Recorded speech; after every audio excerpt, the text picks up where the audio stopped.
Bahkan ada istri pejabat memang benar. Ya, ada istri pejabat, tapi saya nggak bisa informasikan namanya, siapa dia.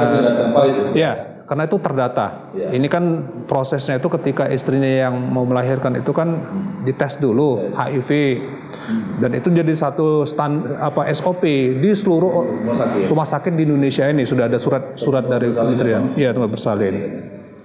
Positif istrinya. Kalau kita tracking suaminya gitu, dapat dari suaminya itulah yang menyebarkan ke dia. Saya akhirnya ya apa mau dibilang, nasi udah jadi bubur. Sampai sekarang HIV/AIDS ini, HIV itu Human Immunodeficiency Virus ini nggak ada obatnya, nggak ada sampai sekarang belum ada obatnya nih. Yang ada adalah obat untuk membuat virus ini tidak berkembang cepat. Nah, tapi tetap ada dia gitu. Ketika dia nggak punya iman tentunya ya.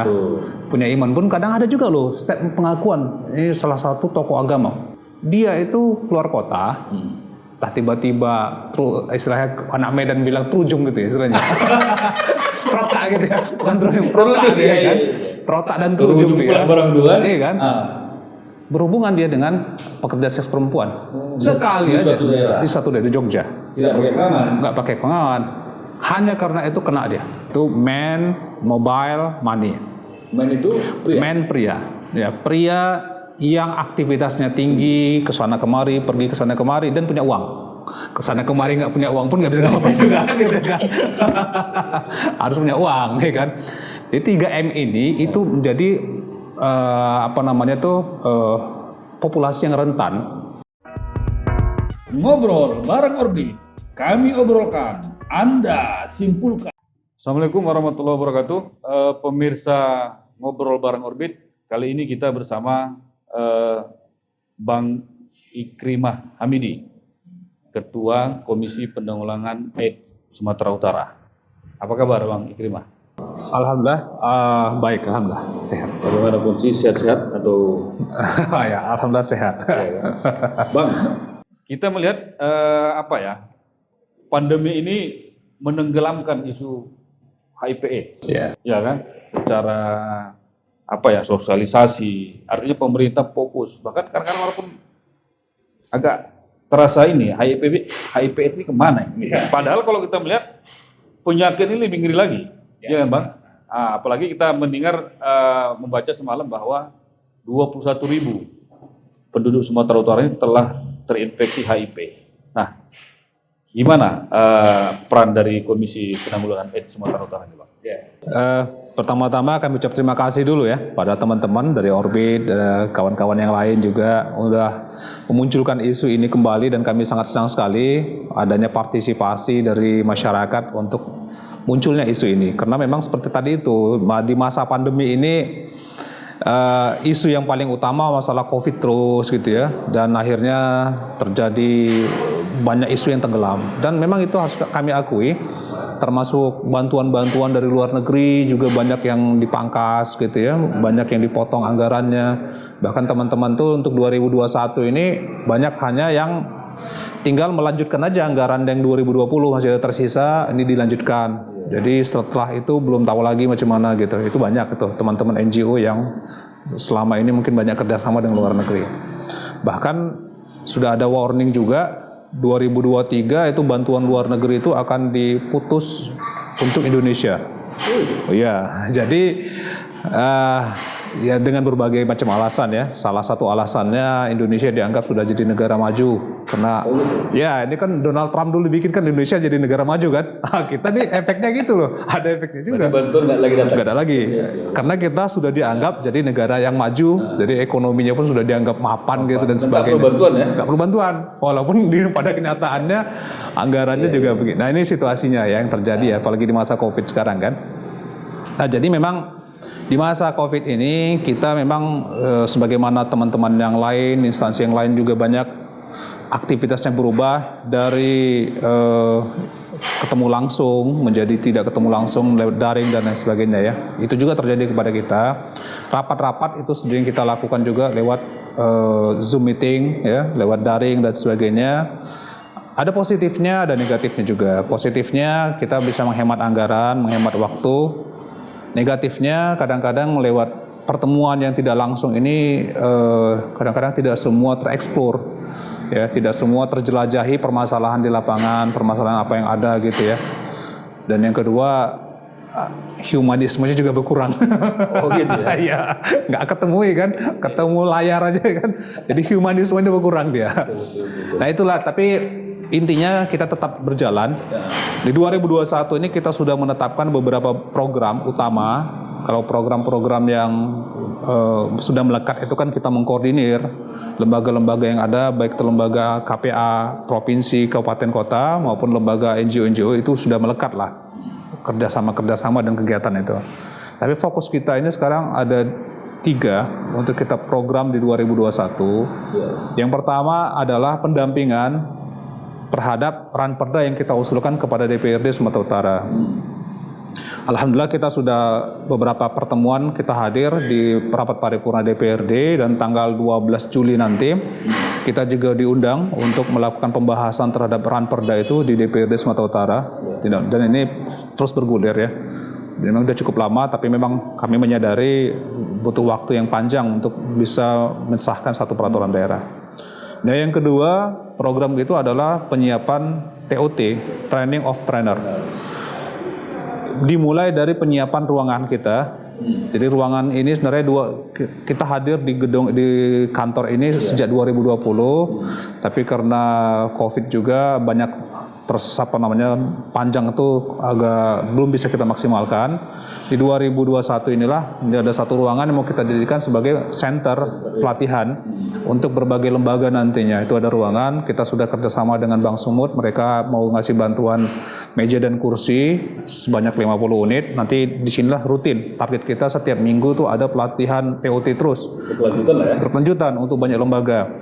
Komunikasi sudah kita lakukan. Kalau untuk eksternal itu dengan teman-teman Alwasliyah, pengurus ketua Alwasliyah Sumatera Utara sudah memberikan lampu hijau.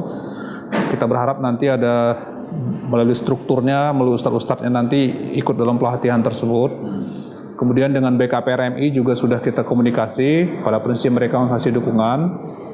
Kemudian juga dengan Dinas Pendidikan, guru-gurunya, di pelatihan-pelatihan yang bergulir itu akan kita lakukan. Tujuannya apa? Tujuannya untuk membuat jangkar, atau istilah kita jangkar ya, jangkar di tempat dan lingkungan mereka berada.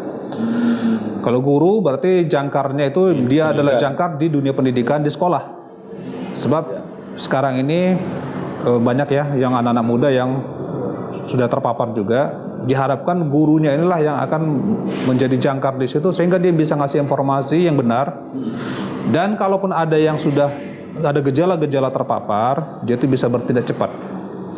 Nah, TOT ini kita targetkan akan berjalan, walaupun ini kita terkendala pendanaan, terus terang saja kami sampaikan ya, karena itu pelatihan butuh dana, tapi kami terkendala pendanaan.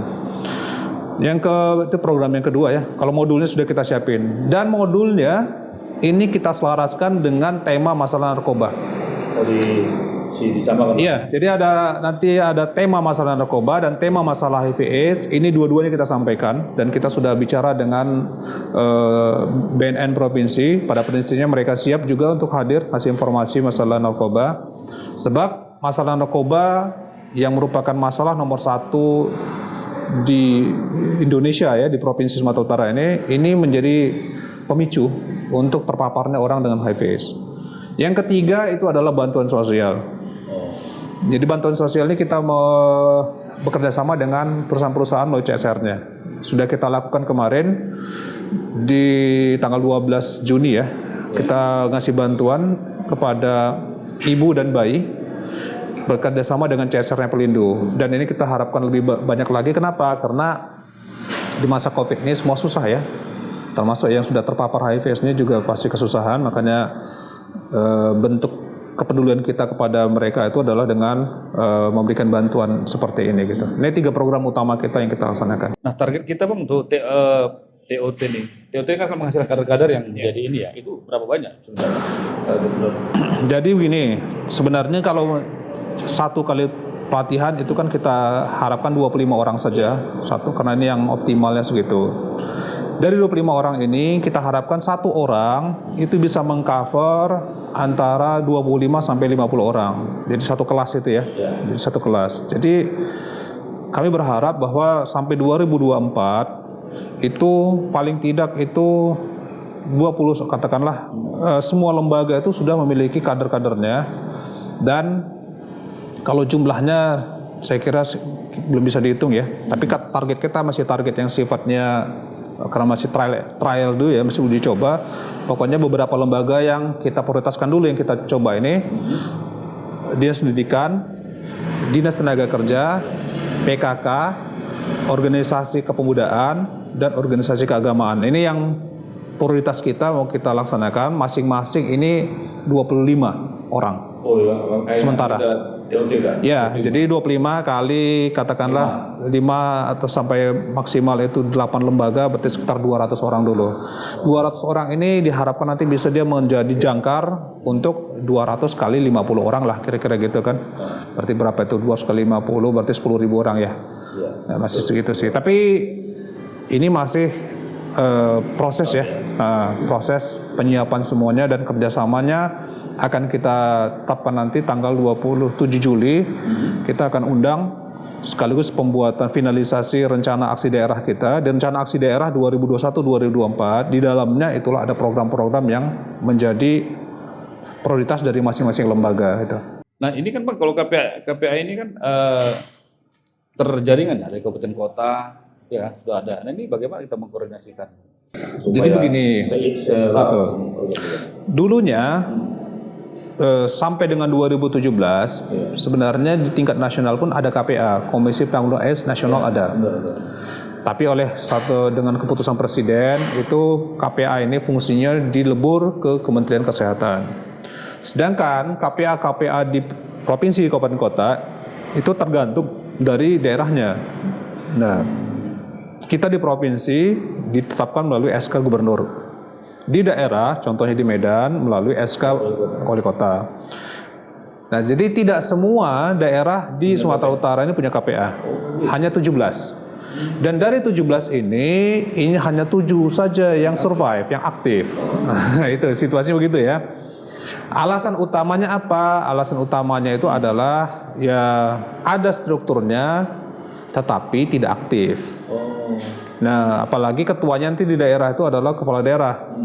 Nah, kepala daerahnya nanti itu sibuk kesana kemari bikin kegiatan, walaupun dia sebagai ketua kadang dia lupa. Tidak ada dianggarkan juga anggarannya, udah selesai. Jadi tinggal 7 yang aktif. Yang aktif ya, Medan, Binjai, Simalungun, Labuhan Batu, Siantar, kemudian juga ada itu